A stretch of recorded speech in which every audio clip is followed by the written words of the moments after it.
Troy, ATX RC Productions here. Just doing a quick little thing. We're going to be chatting about the crash that Lamont had. There was some folks that wanted some information. I'll be honest, there's not going to be a lot of information as to crash, what happened, and blah, blah, blah. The way all this went down, just real quick, and it's in the synopsis in the description. I got messaged through a contact at 3DR asking if a particular area was not too far from my house.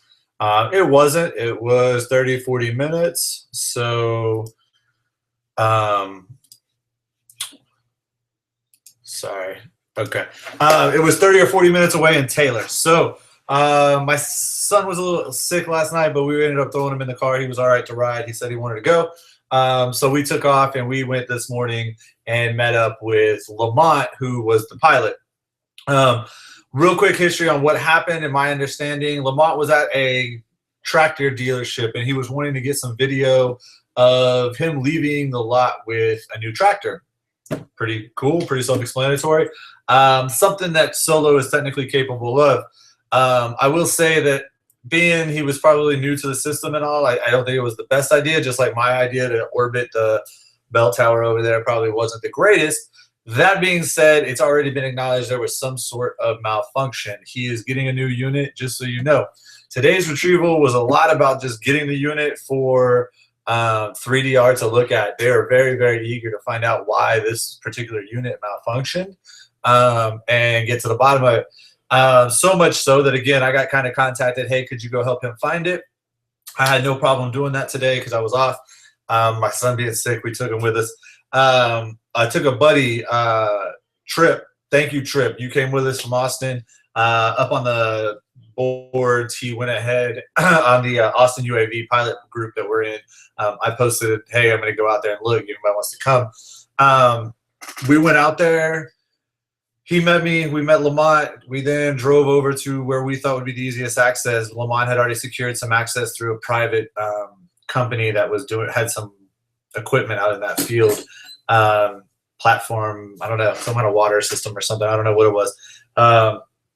So we walked out, set up, and we took off. I'll be honest, we were a little eager and wanting to get in the air. I kind of had an idea of what we wanted to do, but I really didn't all piece it together until as we started flying. I have Flytrex live on my TBS Disco. So with my Disco, I was able to eventually zoom in on the map where my Disco is live, and also able to look at the satellite picture from the coordinates and the pin drop and see that I was in the vicinity of where that drop was. I have a 5.4 millimeter lens, so I got a really good close-up view. I was flying, and just so you guys know, I actually already posted it. I'm not sure if it's still there. You should see, sorry, I'm trying to, my mouse isn't working. Of course, connection lost the mouse. There we go. All right. Copy link. Here we go. In the sidebar, and eventually this will be somewhere along the bottom line as we edit this down. Is paste. There you go. The link to the telemetry. You should be able to go to that link right now, and you can look at all my flights for the day, and you'll see that I was flying very low and just slow, just going up and around. The first battery, again, I wasn't really looking at the Flytrex. There was a lot going on, a lot of chatter both on all of our sides. So we just wanted to get in the air, and we did a quick scan. I couldn't find it, but then come to find out, if you look at that first flight on Flytrex, I was really way off. The next two flights were really concentrated on a specific area that once I had Flytrex out and I was able to compare the 2 points, there was a reference of an oval shape on the satellite view. And in that view, you could really pinpoint that the location of the last known coordinates that I was given for the unit was about 50 feet off of this oval and about 30 feet from the tip. So we hovered, we orbited, we looked. My second pack, we sent Lamont out there and had him walk to the point on the coordinates on the GPS, which he hadn't done prior. He had thought that the unit was actually a little bit further away, closer to the dealership and at a different angle. Perspective, guys, I've crashed units. I was telling Tripp, I've crashed minis and stuff that I thought were 50 yards out, and they turned out to be 175 yards out and 30 degrees off. So the perspective of his angle, he was actually, when we found it, he wasn't that far off as far as the trajectory. It was really the distance, I think. But that coordinate that I was given, we hovered, we went, we did a round. My third battery, which I'll show in a little while, we took up, and I actually left my quad on our takeoff and landing zone, and I walked out where Lamont was to the coordinate. And then I flew to myself, and we started scanning. It was very clear that it was a pretty open area where the coordinate was, and we were not able at all to spot Solo. We walked circles, we flew. I mean, it was just clear that the Solo was not there. It was definitely not within like a, say, 30-yard radius. However, there was that oval shape, and what we found that oval shape to be was an overgrowth of some kind of raised kind of land. So, and there was a few hay bales on the side of it. So we started concentrating on, well, if it says it's here, but it's not, it's possible it landed or is in the bush here. So it was really thick stuff. I flew over and I just started kind of searching grid pattern over it. I was using my Fatshark Dominator V2s, but I was also flipping them up at times and just reorienting myself and making sure that the patterns I was going were some sort of sweeping patterns. We could have done this a lot better. Now that I've done this before, now next time I go for a search and rescue, I kind of can better lay out some coordinates and some crisscross patterns. So all that being said, let's just go ahead and say screw this. Let's start looking at videos. So we're going to edit this video down a little bit while doing, I have not looked at it. I really haven't. So I'm expecting to find some. All right, here we go. I'm going to get you guys in on my live view. Here we go. Screen share. Screen Google plus Hangout. Nope, we're going to screen the desktop because I want you guys to see the editing process, just because there were some people that were interested. They've asked me. This is just going to be an iMovie basic quick edit. Lots of these principles, though, are the same. So I have my own weird, janky way. You'll see I'm just sizing down the Google Hangouts, guys. I'm just trying to orient my screen because I want some stuff visible. So I'm in my iMovies over here. I have all of my other prior events. I put a new event for every flight or every video that I make typically. That being said, there's a few types of flights and videos that I don't, that I might have full, like, couple of different ones. So this is going to be Lamont, oh, not in it. Lamont's crash analysis. All right. So we got that. I'm going to go ahead and start a new movie just because it leaves whatever you're working on below, and I just like it. Lamont's crash analysis. There we go. So now I've got a fresh, clean movie. I'm going to go ahead and start importing stuff over. The only thing I've done is I do have the items already copied. So I'm going to import all my MP4s from my GoPro that I had in a file, and now they are there.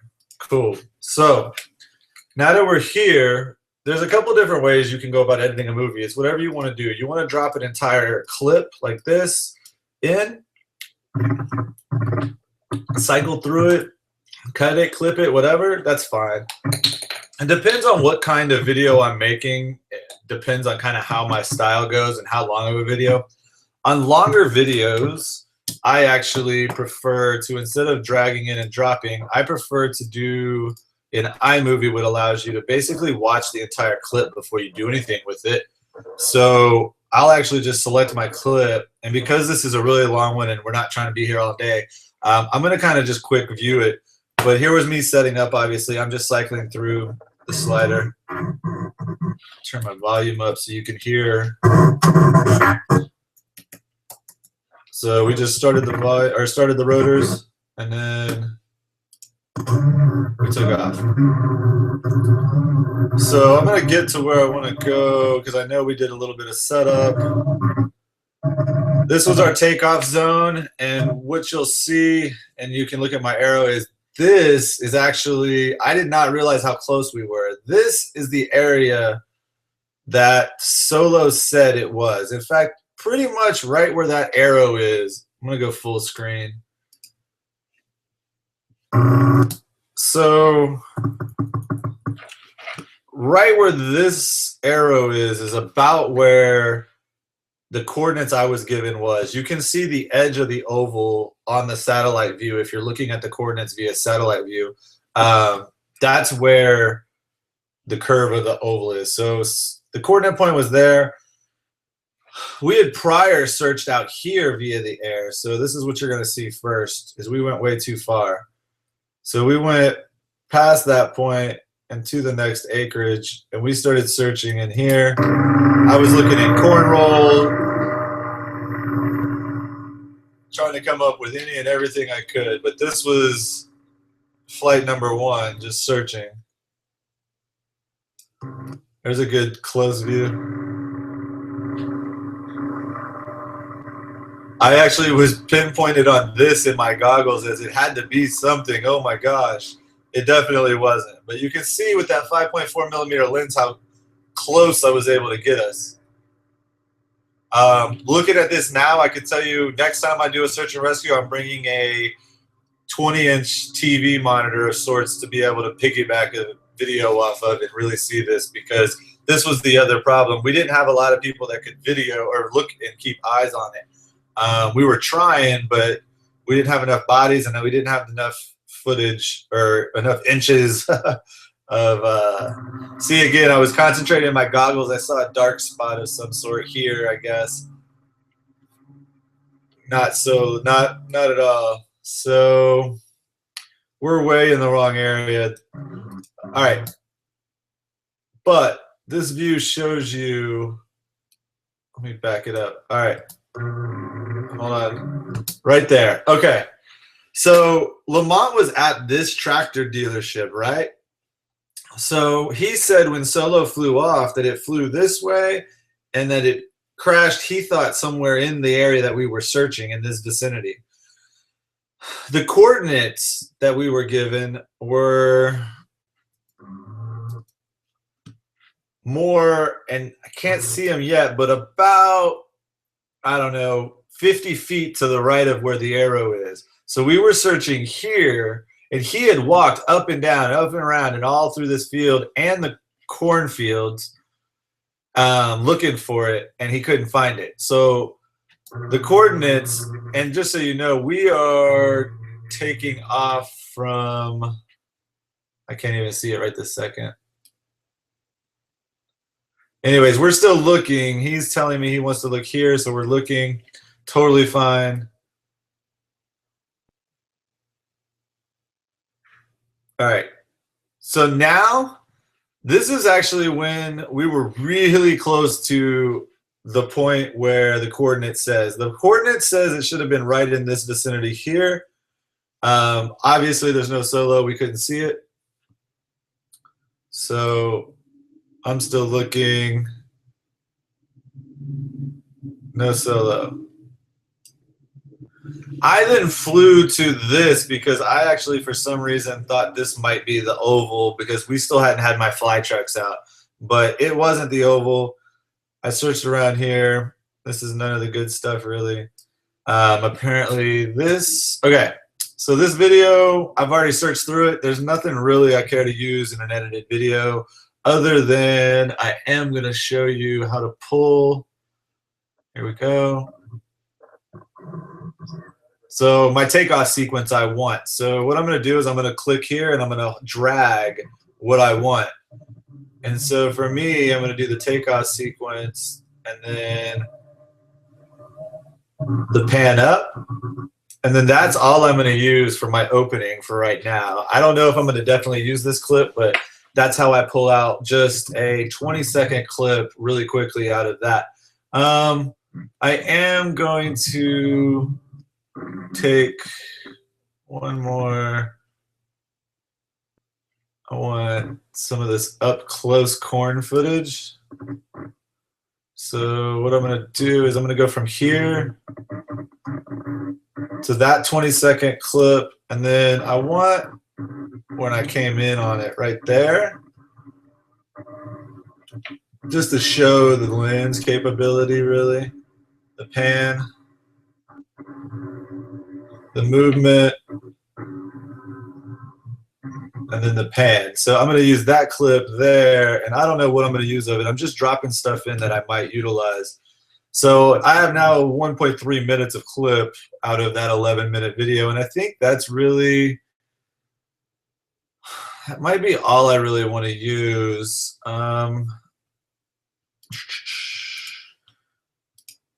Let's look. I do want maybe the Kubota dealership. Where was that? There it is.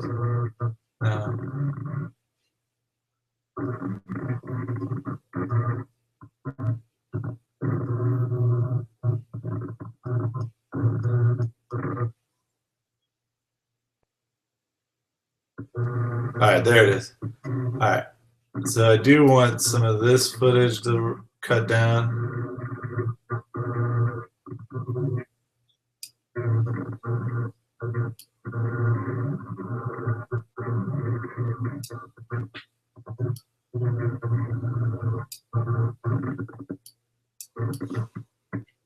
Whoops.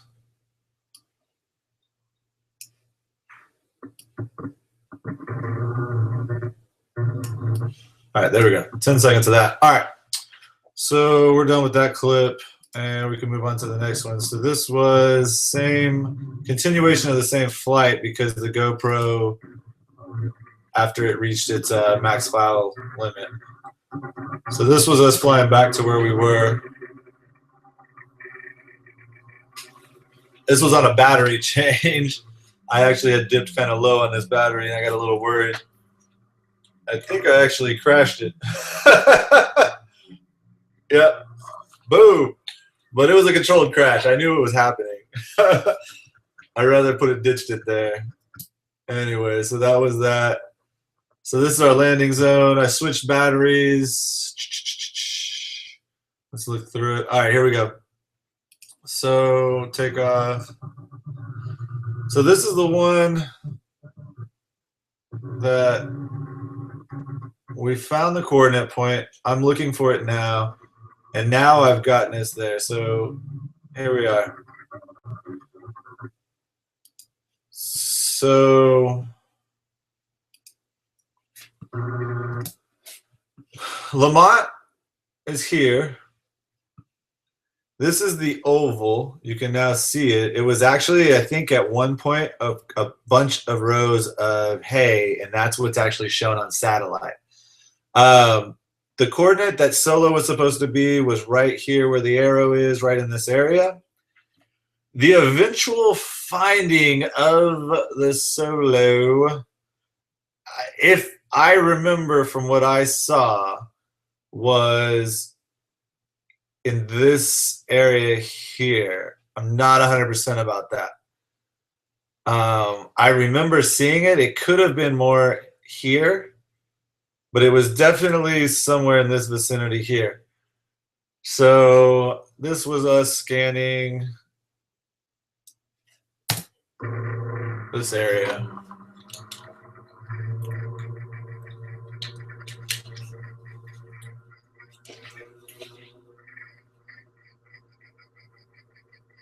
Yes, there's jello in my gimbal. I know that.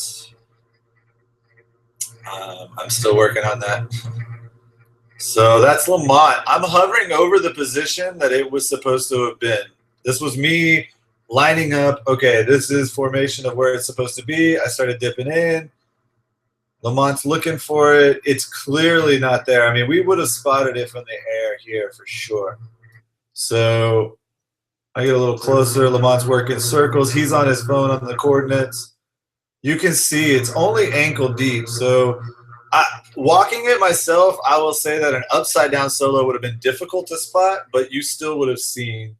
So this is where it gets interesting, is I was flying vicinities. So this was where I decided to take a closer look at the brush. So this was me flying over the brushed area where the, oh, and I was also interested in that spot for some reason, but it was not solo, as you can tell. I'm flying really low at this point, like 6 meters, 18 feet. And I start deciding to crisscross this brush. Again, none of this was finding solo, so I mean, I don't really want to spend a ton of time on it. All right, that's the end of that one because of the, again, the menu. But what I will do while we're here, I want to pull really quickly some footage. That footage.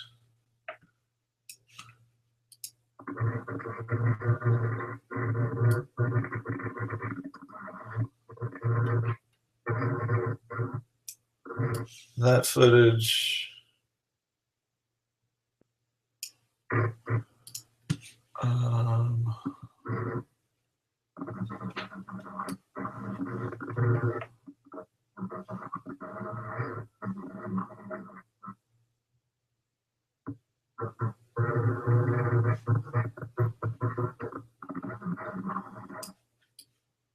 That footage.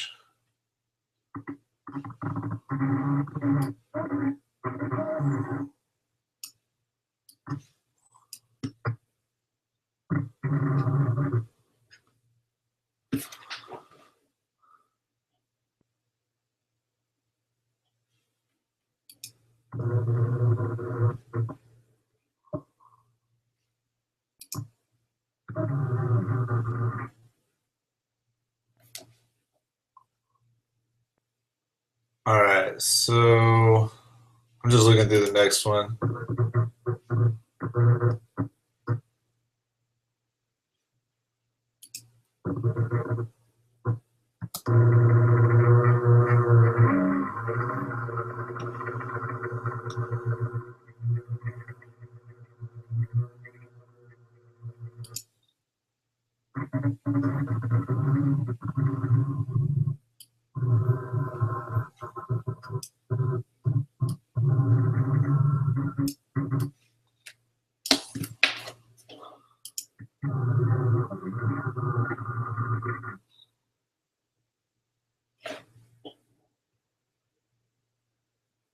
All right.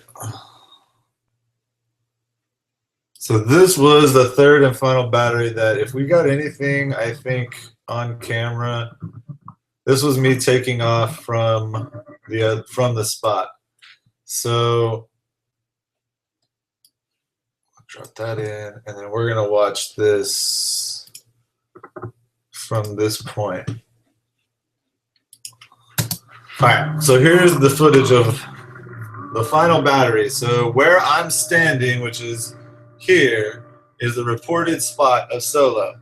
Now, where solo was found, I want to say it was here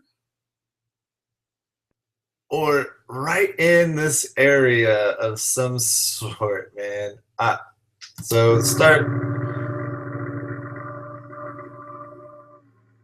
that's where I'm looking right now because it was found like here.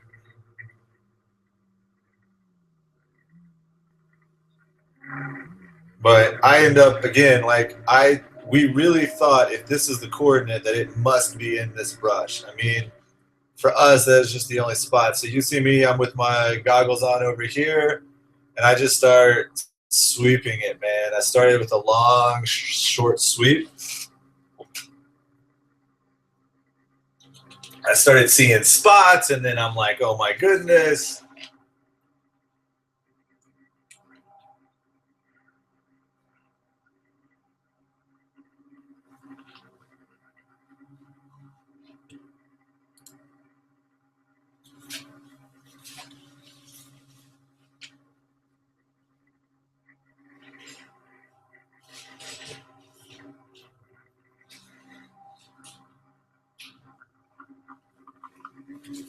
This I started concentrating on something. I must have for sure thought I saw it in the bush, you know? Sorry about the mouse connection, guys. I'm trying to change a battery.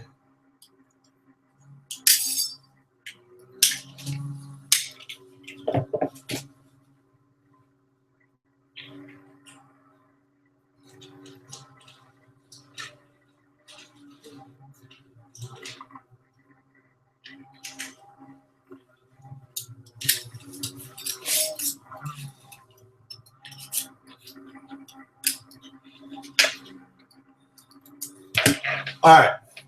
Sorry, I had to change my mouse battery. Here we go. So, yeah, it was definitely not here, obviously, but this just goes to show you how we were sweeping. I thought I was concentrating in here, looking to see is it deep in the brush. I really was going back and forth across this thing as much as I could and flying as low as possible. I figured worst case scenario, if I couldn't spot it, that I could come home, again, watch through all this video and at some point spot something in all this waviness. You'll notice the wind blowing. Like, it was really tough. Like, that's why I start flying at certain angles as I make these approaches, is I'm trying to catch the flapping of the wind.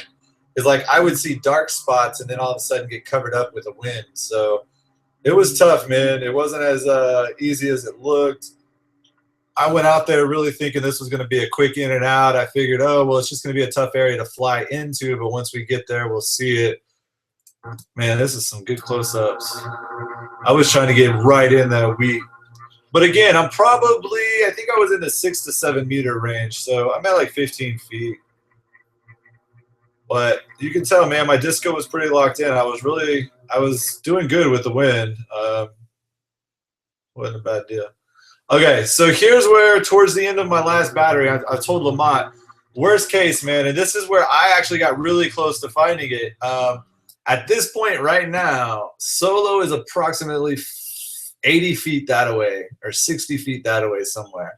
But I thought maybe it was possible to get some good video of in between the cracks and that we would be able to see that maybe it landed inside or in between the hay bales, and that would cause a GPS location to be possibly really off.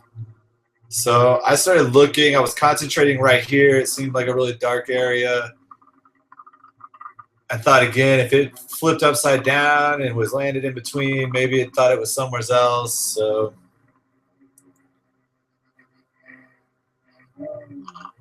Lamont was telling me, no, man, it's not there, man, not. But then I saw this dark spot, that dark spot. And I just said, you know what? Screw it. I'm going to go down this thing. I really thought it would make some cool video, and it did. Too bad the jello's everywhere. I saw that dark spot, man. I really wanted to see it. All right, so.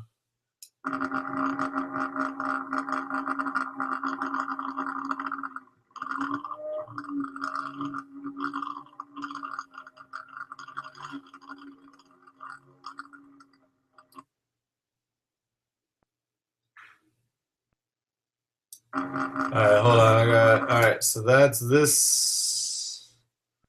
Wait, did it already start?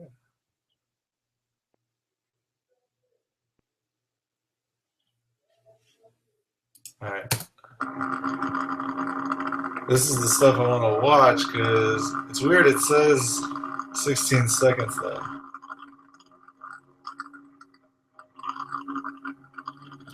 What? Sorry, oh, because it ends here. Okay, this is what I needed to see. I'm trying to. All right, this is the cruise back, and so if it was going to be visible.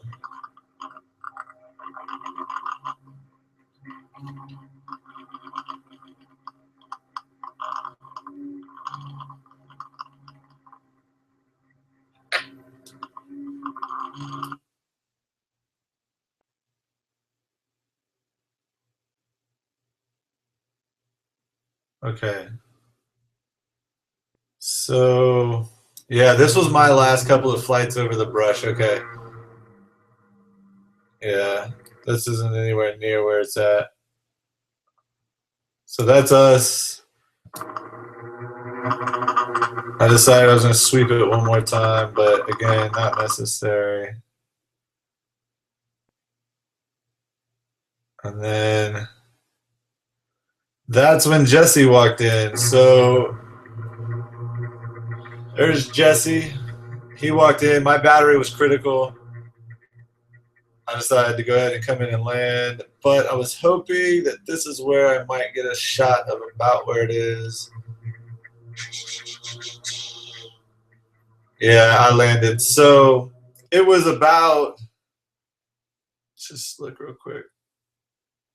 When Jesse walked in, this solo was about, I don't know, 50 feet that away, I believe. I could be wrong. Again, man, we regrouped right there. We chatted. I was like, yo, y'all should just talk. We already searched this area. Y'all should chat about what he thinks, man. And I left, I packed up, and then that is when, here we go. I got some pictures of Lamont. Let's see. No.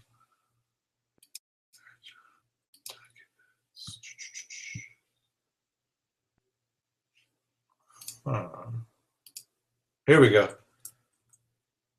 All right. Here is the pictures of the crash site that I got from Lamont. We were packing up and we were going to go look at some video. We looked up and Tripp said, look, dude, they found it. And sure enough, they had found it. So there's the GoPro, I guess you could see there. Apparently this stuff was strewn about 30 feet apart total distance. I don't know what is necessarily going on here. He's pointing. I don't know what he's referencing because, again, I was looking at this from the distance. And then there's Solo. So the battery apparently was the battery, the GoPro, and Solo were in about a 30-foot spread, I guess, of each other. That's how I guess it was found. When I looked at it, there was some damage to it, obviously. GoPro apparently turned on. I don't know what exactly the status is. I can tell you that he's getting a new unit through 3DR the same way I did. Jesse's going to RMA it. He should have one by the end of the week, hopefully. He's supposed to be getting a new GoPro, but that's, again, y'all have to talk to Lamont about that stuff, man. So that's that. Go back to the editing real quick. We're going to tighten this up. So I'm just going to go with, this is, oh, wait, I'm sorry. We do have footage of them walking back, as great as that sounds. So this was us hurrying up and getting ready, and we flew off. There we go. So this is the footage I wanted to end the shots.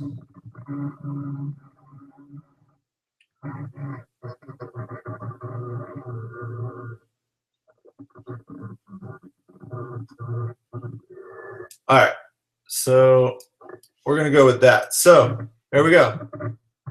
So I'm going to take that one out. I'm going to make this a quick, short, easy edit video. Here's all my stuff. I'm going to say that these are legit, even though I don't really, I kind of would go in and trim them some more, but we're just going to do this for purposes of wrapping it up. I just highlighted all of them by boxing them, and what I want to do is I want to lower the volume slightly on all this. So I'm going to go down to 75 is a good spot. Whenever I do leaving the natural sound in, if it's just the natural sound, no music overlay, I go to 75. I'm going to leave all this like this. So I'm not going to jumble anything up. I'm not going to mix, match, nothing. For this one, I'm going to go into some transitions, though. You can do whatever you want, man. I like to kind of do them in order and do some different ones, but today I'm just going to literally just drag and drop random stuff. I either keep it random or I keep them kind of like lined up where I'll do like an in, like a slide in and then a slide out, or a puzzle in and a puzzle out. Just depends. And again, this is just iMovie, man. I'm not trying to do any heavy edit. I'm not trying to use Final Cut Pro on this. I'm not trying to go in and do a bunch of stuff. A couple things I do need to do, I just thought about. I always drop one at the end and the beginning, and then I go in credits. I gotta find my credits folder. Sorry, there it is. Credits. So I got different credits rolling for different stuff. So I gotta find, there it is. This one. I just basically did a quick edit on a intro. What the heck? Wait. Oh, never mind. I gotta go get it here. Documents.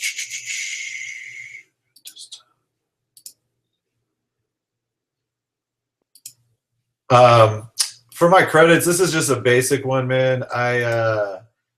ATX production movies. I basically made a little quick edit, and then I made it into a movie, basically. So now I can just drag and drop that credit folder or the file wherever I want at the beginning or the end of a movie, and it's a 5.8 second intro, and then I can put it at the end for an outro.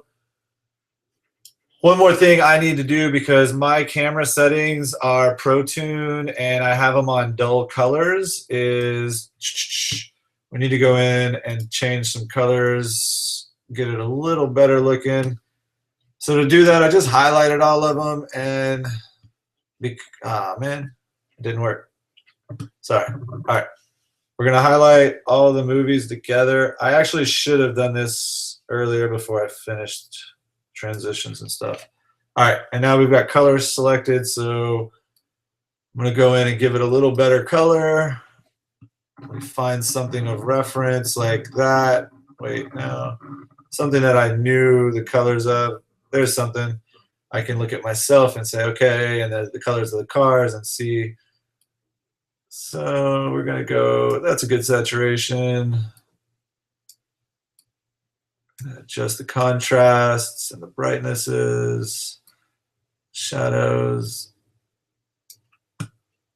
I mean, you can make this to your liking, guys. I'm just trying to make it as realistic, honestly, as it was, just so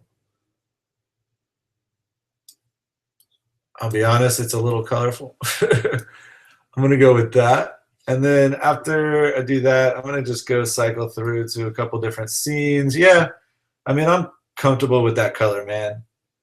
Yeah, I'm good with that. Cool. All right, so we just did some color correcting, some contrast, all that. Let's look real up close just to be sure. Yeah, I mean, yeah, that looks legit to me. I'm good. For a quick, easy edit, yeah. All right, now let's just go ahead and add real quick a title just to make this fun. We're going to go with this one. I just double click it and I screwed up, but it's okay. It adds it wherever your marker is, so I should have just put my marker where I want it. Oh, wait, you know what? We're going to use this one. We're going to do this over. I can't move it. Ugh. I'm going to put it here, and I'm going to use this one as success. All right. Stretch it out to 6 seconds. If you don't like the font, you can just double highlight it. Go change the font. You can do bold, outline. You can make it colored. I'm going to do this. I like that just for some reason. All right.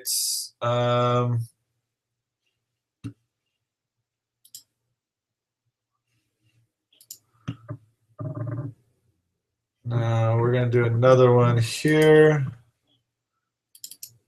We're going to do Lamont Solo Recovery Onboard Ike.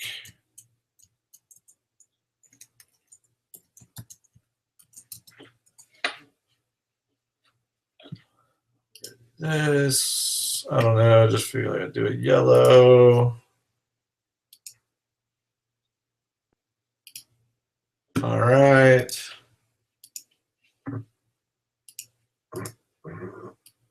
We're gonna make that one 6-7 seconds, just stretch it out a little bit. And here we go. So that's just gonna be our quick little 3 minute and 37 second search party mission. I'm gonna share that and we'll get out of here on that. Real quick, we'll talk about the crash. I'll look to see if there's any comments. Crash search. Saving it into my file. It'll save and then we'll upload. But let's get back to chat real quick. So, sorry, I gotta go off the screen share. All right. So, what did we learn? Not a lot. I'm sorry. I don't. What we can say is when Lamont described the crash, he described what happened. He described Solo taking off on its own, and he said that he veered, or I forget the exact words, but I mean, he basically said it just veered off and just shot off crazy. So when it was found, it obviously had been weathered and in the out in the open for a little while, a couple of days. This happened 4 days ago, 3 days ago. There was a spider nest already growing inside. It was kind of crazy. But damage had been isolated to one side. So it clearly came in at an angle like this when it hit and dug in and tore up the props, obviously. Damaged a little bit of the outside. The GoPro ejected. The battery ejected, which that was the only part that I just found curious or odd was, mine hit a light tower or a bell tower, rattled around, hit a roof, tumbled, fell upside down, then tried to flip itself with broken props and banged around, and the battery got jammed. So not saying it's not possible. It was odd that to me, I mean, I just found it weird that I guess it got pressed in the right way. When it landed, it just pressed it, it rolled and ejected. I don't know. But yeah, so that's all I can tell you about that. We didn't power it on or anything. There was nothing like that. I'll be honest. The way that I describe it is how it happened. We went out there. We were amped up. We were cool.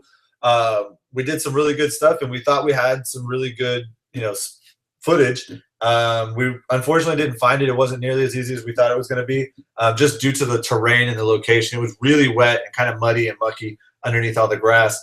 But Jesse walked up. It was like he saved the day, Superman style. He just walked in. I said, "Hey, what's up, man? Hey, Jesse." And yeah, he's like, "Hey, what's going on?" I was like, "Yeah, my battery died. I might as well land." I landed. We talked. I said, "Hey, I'm gonna go pack up." They found it on the way back in, man. It was crazy. I don't know what else to say. You're gonna have to get more information from Philip. The unit is on its way to Philip as we speak. He took it directly to 3DR to get it shipped off to Australia because Philip really wants to take a look at it. I don't know. I don't know. Real quick, an upcoming episode I'm going to do, I might shoot it tonight or whenever, changing your Wi-Fi password. This is not related to this crash or anything at all, but something I've been meaning to talk about. Change your Wi-Fi password on your Solo using your app. Save that password using your companion device where you don't have to always remember it. Make it something crazy, dude. I'm telling you. Look, don't be scared or worried that somebody's going to hack your Solo necessarily today or tomorrow. But let's just say, again, this is a wireless router system, basically. It's a secure network of its own. I mean, it's networked, basically, guys. That's what you're looking at. Protect it. Put a good password on Solo, on your radio, and on your thing, on your tablet. Make sure they all just remember and save each other, which they do. And just write it down somewhere. But yeah, just do it. Just do it. That's it, guys. ATXRC Productions. Thanks for watching. I hope that little edit works out for you guys, just showing you how you can quickly use the workflow of iMovie, just to drag and drop in just clips of clips, basically. I'll do a more extensive one of those too down the road with like FCX Pre or something like that, maybe CC. The movie's ready to upload, so I'm going to do it. Late.